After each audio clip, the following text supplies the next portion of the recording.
नमस्कार। आज हम कंप्यूटर इतिहास के एक बहुत ही अहम दौर की पड़ताल कर रहे हैं। जी, तीसरी पीढ़ी की जो मोटे तौर पर 1964 से 1971 तक चली। हमारे पास इस पर काफी अच्छी जानकारी है और हमारा मकसद है कि इसकी जो सबसे दिलचस्प बातें हैं वो सामने लाएं। बिल्कुल।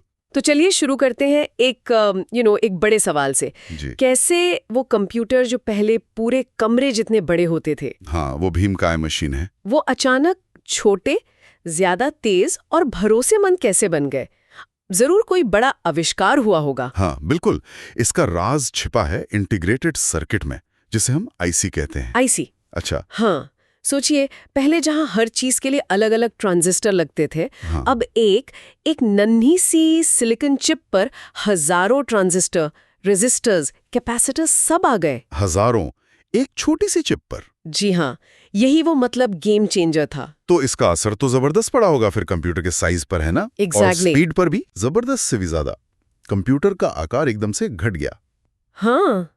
उस जमाने के हिसाब से जैसे IBM सिस्टम 360 का मॉडल 30, उसका CPU भी मतलब कोई 2.5 मीटर लंबा और करीब 1 टन वजनी था। 1 टन?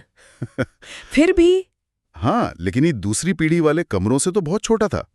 और रफ्तार, वो तो करीब 10 गुना तेज हो गई। 10 गुना?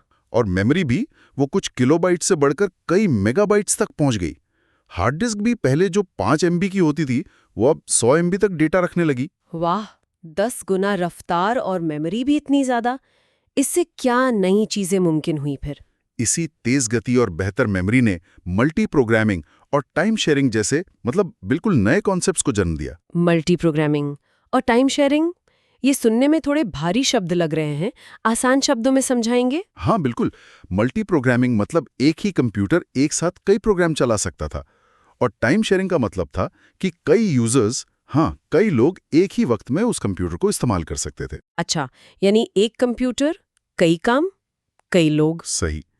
ये कंप्यूटिंग को ज्यादा एफिशिएंट बनाने की तरफ एक बड़ा कदम था। और साथ ही वो पुराने पंच कार्ड्स की जगह कीबोर्ड और मॉनिटर जैसे बेहतर इनपुट आउटपुट डिवाइसेस आए। हाँ, जिनसे कंप्यूटर से सीधे बात करना आसान हो गया। बिल्कुल, इंटरेक्शन काफी सुधर गया। तो इस जमाने के कुछ मशहूर कंप्यूटर कौन-कौन से थे? क्या ये सब अमेरिका में ही बन रहे थे? देखिए, अमेरिका तो जाहिर है आगे था। IBM ने अपना वो बहुत कामयाब सिस्टम 360 मेन फ्रेम बनाया। हाँ, उसका जिक्र तो आता है बार-बार। और कंट्रोल डेटा कॉर्पोरेशन यानी CDC ने सेमोर क्रे के साथ मिलकर दुनिया का पहला सफल सुपर कंप्यूटर CDC 6600 पेश किया 1964 में। Supercomputer? जी। और फिर डिजिटल इक्विपमेंट कॉर्पोरेशन DEC, उसने PDP-8 जैसा एक बहुत प्रभावशाली मिनी कंप्यूटर बनाया। मिनी कंप्यूटर, ये मेन फ्रेम से अलग था? हाँ, काफी। ये मेन फ्रेम से छोटे और सस्ते थे, तो लैब्स और छोटे डिपार्टमेंट्स भी इन्हें खरीद सकते थे। लेकिन ऐसा नहीं कि सब कुछ अमेरिका में ही था। UK में ICL 1900 सीरीज थी, जर्मनी में सीमेंस 4004 और सोवियत संघ में बेज्म 6 जैसे जरूरी कंप्यूटर भी बने। अच्छा, मतलब और भी देश थे मैदान में? बिल्कुल। और जापान ने IC बनाने की जो तकनीक थी, उसमें काफी सुधार किए। आपने IBM सिस्टम 360 की बात की। इसे इतना प्रभावशाली क्यों मानते हैं? उसकी सबसे बड़ी बात थी कंपैटिबिलिटी। कंपैटिबिलिटी? हाँ, मतलब एक ऐसा कंप्यूटर परिवार बनाया जिसके अलग-अलग मॉडल एक ही सॉफ्टवेयर और पेरिफेरल्स इस्तेमाल कर सकते थे।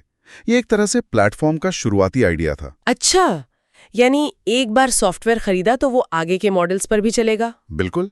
इसने कंपनियों के लिए निवेश करना आसान कर दिया और एक तरह का इकोसिस्टम बनाया जो आज भी हार्डवेयर सॉफ्टवेयर की दुनिया में दिखता है। ये बहुत बड़ी बात थी उस समय। समझ गई।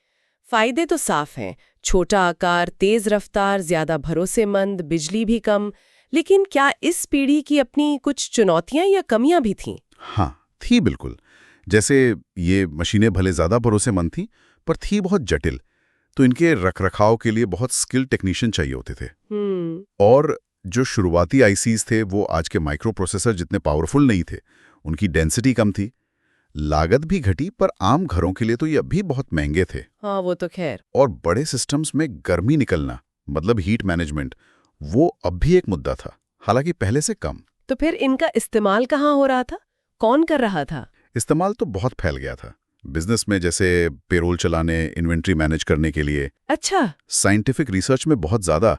नासा ने अपने मून मिशंस के लिए IBM और CDC के कंप्यूटर इस्तेमाल किए। वाह, इंजीनियरिंग डिज़ाइन में, सरकारी कामों में, मिलिट्री में, लॉजिस्टिक्स वगैरह के लिए। और हाँ, यूनिवर्सिटीज़ में पढ़ाई और रिसर्च के लिए भी। खासकर वो जो मिनी कंप्यूटर थे, जैसे PDP-8, वो यूनिवर्सिटीज़ में काफ़ी पॉपुलर हुए। तो कुल मिलाकर देखें तो तीसरी पीढ़ी ने इंटीग्रेटेड सर्किट के दम पर कंप्यूटिंग को ज्यादा प्रैक्टिकल बना दिया, ज्यादा शक्तिशाली बना दिया। हाँ, और ज्यादा लोगों की पहुंच में भी लाया, भले ही वो अभी सिर्फ बड़े संगठन या लैब्स ही थे। ये वाकई एक बड़ा मोड़ था।